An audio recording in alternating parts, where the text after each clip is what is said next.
Hello everyone. तो भाई आप लोग सभी अच्छे होंगे और तैयारी में लगे होंगे। तो चलिए अपनी क्लास जो है शुरू करते हैं। तो हम पढ़ रहे हैं सिविल प्रोसीजर कोड 1908।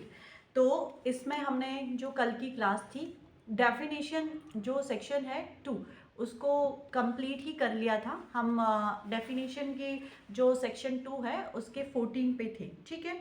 तो आज मैं आपको इम्पॉर्टेंट डेफिनेशन बता दे रही हूँ जिन पे आपको मोस्टली फोकस करना है। अगर आपका एग्जाम सब्जेक्टिव हो रहा है या आपका जो एग्जाम ऑब्जेक्टिव भी हो रहा है, तो दोनों ही सिचुएशन में जो इम्पॉर्टेंट चीज़ है वो आएगी। जैसे कि डिक्री की डेफिनेशन है। डिक्री की डेफिनेशन में अगर आपका सब्जेक्टिव होगा तो भी उसकी डेफिनेशन लिखने के लिए आती है।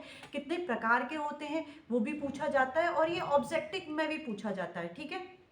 उसी के साथ आपको फोकस करना है मीन प्रॉफिट, यानी कि जो धारा 2 के सबसेक्शन 12 में बता रखा है, ठीक है। क्लॉज जो 12 है उसमें बता रखा है मीन प्रॉफिट क्या होता है, उसकी डेफिनेशन भी आपको एज इट इज याद होनी चाहिए, ठीक है। उसके साथ ही एलआर की जो डेफिनेशन है लीगल रिप्रेजेंटेटिव बोलते हैं जिसको हम एलआर शॉर्ट में बोल देते हैं, विधिक प्रतिनिधि। तो 2:11 में इसकी डेफिनेशन दे रखी है, यानी धारा 2 के जो क्लॉज है 11 में उसमें बता रखा है। तो ये 3 डेफिनेशंस पे आपको बहुत ज़्यादा क्या करना है, इनको एज इट इज याद कर लो आप लोग। चलिए तो अब बढ़ते हैं हम सेक्शन 3 की तरफ। सेक्शन 3 क्या बात करता है, ये बात करता है सबऑर्डिनेशन ऑफ द कोर्ट्स के बारे में। क्योंकि हम ये जो पढ़ रहे हैं civil procedure code, civil procedure कौन रन करेगा, तो कोर्ट रन करेंगे भाई। कोर्ट फिर कौन बनाएगा, जैसे कि हमने देखा है क्रिमिनल प्रोसीजर में, वहां तो क्या होता है कि कोर्ट स्टैब्लिश किए जाते हैं। वहां बता रखा होता है कि हाई कोर्ट जो स्टेट गवर्नमेंट उनको बनाएगी, हाई कोर्ट उसमें प्रिसाइडिंग ऑफिसर को डिजिग्नेट करेगा।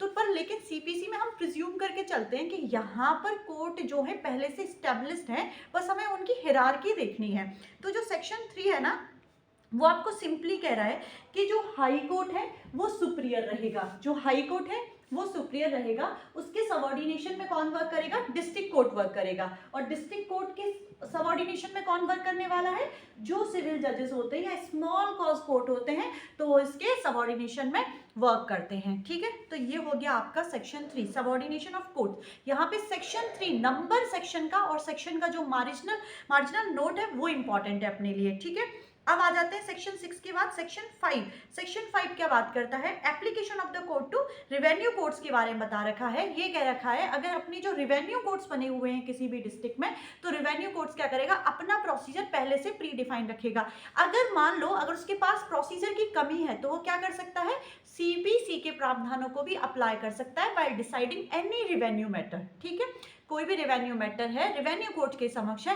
पहले वो क्या करेगा, अपनी पावर का यूज करेगा। अगर प्रोसीजर के संबंध में कोई भी कमी आ रही है तो वो क्या कर सकता है, गाइडेंस ले सकता है by the civil procedure code, ठीक है। रिवेन्यू मामले कौन से होते हैं, रिवेन्यू मामले चले जाएंगे एग्रीकल्चर लैंड के संबंध में, ओके।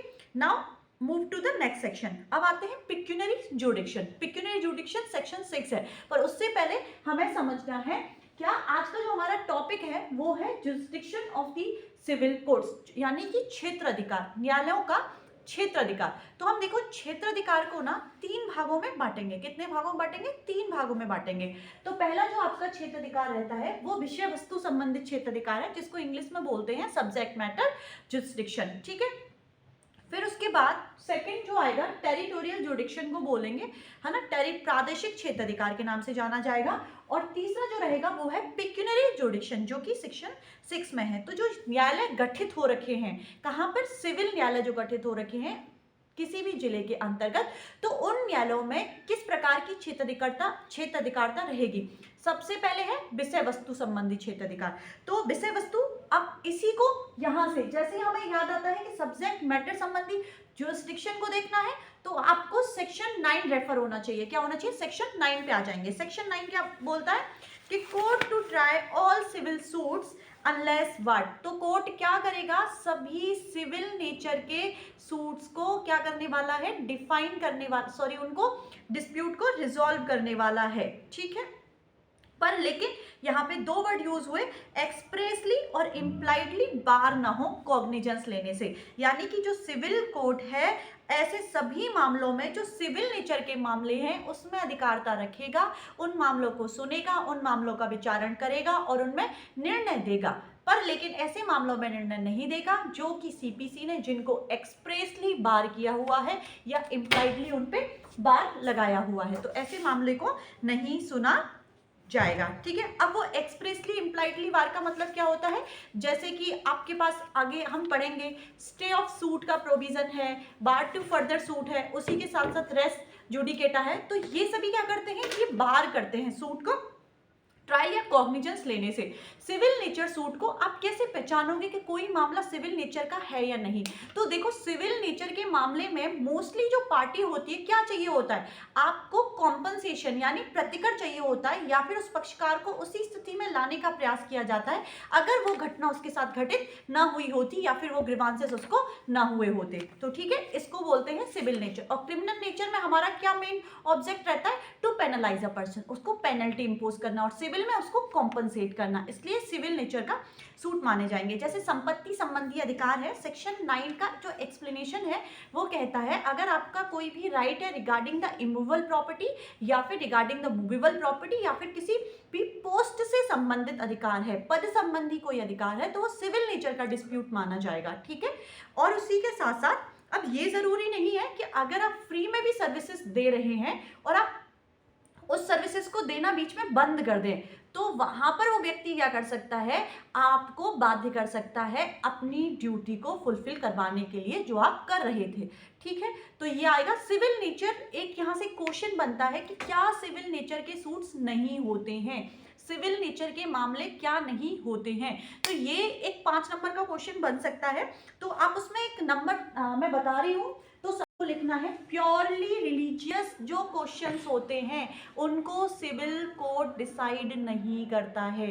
प्योरली रिलीजियस कि किसी व्यक्ति को सर्टेन मंदिर में ही जाने का अधिकार, आप ये नहीं कह सकते मैं तो लाजपत नगर के ही मंदिर में पूजा करने के लिए जाऊंगा, ऐसा नहीं है, या फिर मैं उसी मंदिर में पूजा करने का अधिकार ठीक है, पर लेकिन एक निश्चित स्थान पे पूजा करने का अधिकार आपका कोई भी फंडामेंटल राइट नहीं होगा और ये सिविल सूट नहीं माना जाएगा, पहला। सेकंड रहता है कि जो प्योरली कैसे होते हैं, कास्ट के रिगार्डिंग होते हैं। अगर किसी व्यक्ति को जाति से निष्कासित कर दिया जा रहा है कि आपको ये कहा जाए कि आप जाट समुदाय के नहीं है या फिर आप इस समुदाय के नहीं है, इस जाति के नहीं है, तो ऐसे क्वेश्चन सिविल नेचर के नहीं माने जाएंगे। ठीक है, ये हो गया सेकेंड पॉइंट। थर्ड पॉइंट है अगर कोई भी ऐसा है जो पब्लिक पॉलिसी के अगेंस्ट कोई मामला है तो वो भी सिविल सूट नहीं माना जाएगा। और इसी के साथ साथ और आपका एक और पॉइंट यहाँ पे है जो कि पॉलिटिकल राजनीतिक क्वेश्चंस है, पॉलिटिकल पार्टीज के रिगार्डिंग या फिर कोई राजनीतिक प्रश्न है तो वो प्रश्न भी सिविल नेचर का क्या नहीं माना जाएगा, सूट नहीं माना जाएगा। और एक आपका सिर्फ और सिर्फ आपने बात दाखिल कर दिया टू मेंटेन योर डिग्निटी कि कोई भी भविष्य में कोई व्यक्ति मेरे बारे में कोई शब्द नहीं कहेगा, इस प्रकार का आपने इंजेक्शन लेने के लिए, व्यादेश लाने के लिए या फिर इंजेक्शन लाने के लिए आपने सूट फाइल करा है तो नहीं। ठीक है, क्योंकि every person have a right to speech and express their selfs, इसलिए आपको इस प्रकार के जो क्वेश्चंस डिटरमाइन करवाने आप सिविल कोर्ट नहीं जा सकते हैं। तो ठीक है, तो सबसे पहले जो प्योरली रिलीजियस हैं वो क्वेश्चन डिटरमाइन नहीं किए जाएंगे बाय द सिविल कोर्ट, जो कास्ट पे बेस्ड हैं वो भी नहीं होंगे, उसी के साथ पॉलिटिकल क्वेश्चंस को भी डिसाइड नहीं किया जाएगा। पॉलिटिकल क्वेश्चन के साथ प्योरली मेंटेन करें आपकी डिग्निटी को, ऐसे क्वेश्चंस भी डिटरमाइन नहीं होंगे। और उसी के साथ साथ अगेंस्ट द पब्लिक पॉलिसी वाले मामले हैं वो वाले भी। और हाँ, एक ऐसे अगर कोई भी जो स्पेसिफिकली लिखा हुआ है किसी भी कानून में कि इस प्रश्न को सिविल न्यायालय के द्वारा डिसाइड नहीं किया जाएगा तो ऐसे मामलों को भी सिविल न्यायालय नहीं सुनेगा, ना ही उनको अधिकारता होगी। तो ये हो गया हमारा सेक्शन 9 और जो क्या बात कर रहा है सिविल नेचर के सूट क्या नहीं होते। ये लिस्ट देखी हमने कि क्या नहीं है, अब देखेंगे कि क्या होते हैं फिर सिविल नेचर के सूट। जैसे कि संपत्ति, अगर आपको किसी भी स्थावर संपत्ति बोले तो इमूवेबल प्रॉपर्टी का कब्जा चाहिए, आपको अपनी संपत्ति का बंटवारा करवाना है, आपको अपनी संपत्ति को विक्रय करना है या फिर विक्रय के संबंध में जो अग्रिम धन आने वाला था वो आपको प्राप्त करना है। ठीक है, या फिर अभी तो जो आईपी एक्ट है ना, उसके तहत कोई मामला है और मेंटेनेंस चाहिए, फैमिली इशू, मैरिज के संबंध में, तलाक के संबंध में, भरण पोषण संबंधी है, दंतक का अधिकार है, तो ये सारे सिविल नेचर के बात माने जाएंगे। ठीक है, अब बढ़ते हैं नेक्स्ट। अब हमारा जो सेकंड है टेरिटोरियल जुरिस्डिक्शन। टेरिटोरियल जुरिस्डिक्शन का यानी कि प्रादेशिक क्षेत्राधिकार। जैसे कि एक दायरे में यहाँ पर अगर हम एक ये मान लीजिए ये जो बिंदु है ये एक कोर्ट है, तो अब इस कोर्ट को कितने वादों को सुनने की अधिकारता है, ये एक जिला बना दें हम और इस जिले में एक न्यायालय की स्थापना कर दें, तो ये न्यायालय क्या करेगा, सिर्फ और सिर्फ उस जिले के अंतर्गत रहने वाले व्यक्तियों के और जिले की जो सीमा है वहां तक के मामलों को सुनने का अधिकार रखता है। तो ऐसे मामलों को क्या बोलेंगे, प्रादेशिक क्षेत्राधिकार। इसको कहाँ बता रखा है, अब हमें आना है धारा 15 पे। कहाँ पहुंचना है, धारा 15 पे। धारा 15 आपको एक नियम बताती है कि आपने सूट कहाँ पे दाखिल करना है, आपको अपना मामला कहाँ दाखिल करना है। तो सबसे पहले बोला गया है कि जो सूट रहेगा यानी वाद रहेगा वो वहां इंस्टीट्यूट किया जाएगा लोअर ग्रेड के कॉम्पिटेंट कोर्ट में। सबसे पहले आप ये नहीं कि डायरेक्ट अपने मामले को, अगर मुझे मेरे मकान मालिक ने घर से बाहर निकाल दिया है तो उसके लिए मैं डायरेक्ट हाई कोर्ट नहीं जाऊंगी। सबसे पहले ये रूल ऑफ प्रोसीजर है कि मैं एक लोअर ग्रेड के कॉम्पिटेंट कोर्ट में जाऊंगी जिसको कि उस मामले को सुनने की अधिकारता होगी। ठीक है, तो ये हो गया पहला कि कैसा होना चाहिए, लोअर ग्रेड का कोर्ट होना चाहिए और वो कॉम्पिटेंट होना चाहिए। और कॉम्पिटेंसी कैसे चेक करेंगे, सेम थिंग, हम कॉम्पिटेंसी चेक करेंगे पिक्यूनरी जुरिडिक्शन के ग्राउंड पे, एक लिमिटेशन के ग्राउंड पे। एक जुरिडिक्शन कैसे, जैसे कि कुछ न्यायालयों की समय सीमा वो रहती है, एक निश्चित धन संबंधी समय वो रहती है समय सीमा, जिसके अंतर्गत की 20,000 के मामले, 3 लाख तक के मामले, 5 लाख तक के मामले सुनने का एक सर्टेन क्राइटेरिया बना देते हैं कि अगर 5 लाख तक का मामला है जूनियर डिवीजन के पास चलेगा, 10 लाख तक का मामला है कोर्ट ऑफ सेशन के पास चलेगा, ऊपर है तो फिर वो हाई कोर्ट के पास। ये सर्टेन नहीं है, फॉर एग्जाम्पल मैं आपको ये बता रही हूँ। ठीक है, तो सेक्शन 15 ने आपको ये बोल दिया कि भाई आपको लोअर ग्रेड के कॉम्पिटेंट कोर्ट में जाना है। अब आ जाते हैं सब्जेक्ट मैटर में, सेक्शन 16 से लेके सेक्शन 16, 17, 18, 19 और 20। ठीक है, ये आपको सभी क्या बताने वाले हैं, सब्जेक्ट मैटर के बारे में पूरी लिस्ट प्रोवाइड करा रखी है। तो हम एक एक करके अब सभी सेक्शंस को डील करेंगे। जैसे कि धारा 16 है, धारा 16 क्या बात कर रही है कि सूट वहां इंस्टीट्यूट किया जाएगा जहां पे सब्जेक्ट मैटर सिचुएटेड है, जहां पे सब्जेक्ट मैटर सिचुएटेड है। अगर मान लो इस समय पे मैं मथुरा क्षेत्र के अंतर्गत निवास कर रही हूँ और यहाँ पर मेरा जो मकान है स्थित है, अगर कोई व्यक्ति मेरे मकान से मुझे निकाल देता है तो मैं कहाँ जाऊंगी, क्या मैं आगरा मंडल जा सकती हूँ, नहीं जा सकती, तो मुझे मथुरा क्षेत्र के न्यायालय में ही अपने वाद को दाखिल करना होगा। ये क्या हो गया, ये हो गया विषय वस्तु संबंधी क्षेत्राधिकार, कि जहां पर भी विषय वस्तु स्थित है उसी नजदीकी न्यायालय में हम क्या करेंगे, अपना जो वाद है वो दाखिल करेंगे।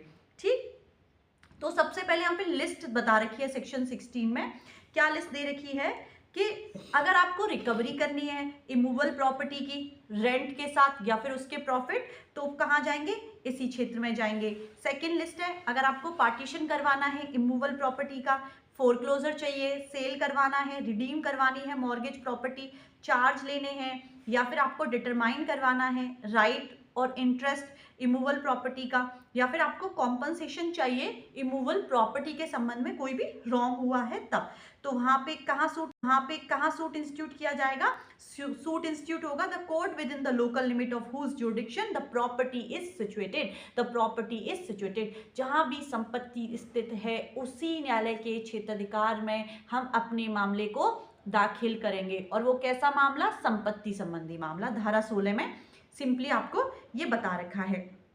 या फिर बोल सकते हैं कि जहां पे कॉज ऑफ एक्शन अराइज होता है, जहां पे कॉज ऑफ एक्शन मतलब क्या कारण है एक्शन लेने का, और वो जहां पर क्या होगा, स्थित होगा, जहां से वो उदय होगा उसी क्षेत्राधिकार में हमारा मामला जाएगा। ठीक है, अब सेक्शन 17 क्या बात करता है, सेक्शन 17 कहता है कि suit for immovable property situated with in jurisdiction of a different court. अब मान लो कि मथुरा क्षेत्र में ही 2 या 3 न्यायालय बने हुए हैं, अब अब व्यक्ति किस क्षेत्र के अंतर्गत जाएगा?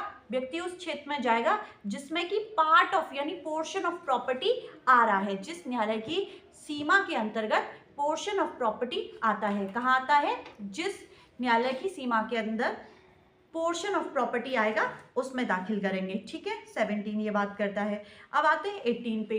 18 क्या बात करता है? Place of institution of suit where local limit of jurisdiction of court are uncertain. अगर अब यही तय नहीं है कि भाई किस न्यायालय में हमको कि निश्चित सीमा ही हमारे लिए तय नहीं है, तो हम कहाँ जाएंगे? जहां पर लोकल लिमिट प्रॉपर्टी सिचुएटेड है। सेम क्वेश्चन, आपको सिर्फ इतना देखना है कि भाई हमारी संपत्ति जहां पे है हमें उस न्यायालय के क्षेत्राधिकार में जाना है वाद को दाखिल करने के लिए। ठीक है, तो आज का हमारा ये टॉपिक है जुडिक्शन के रिगार्डिंग। अगर आपका कोई भी डाउट हो तो you can ask me during the classes. Okay.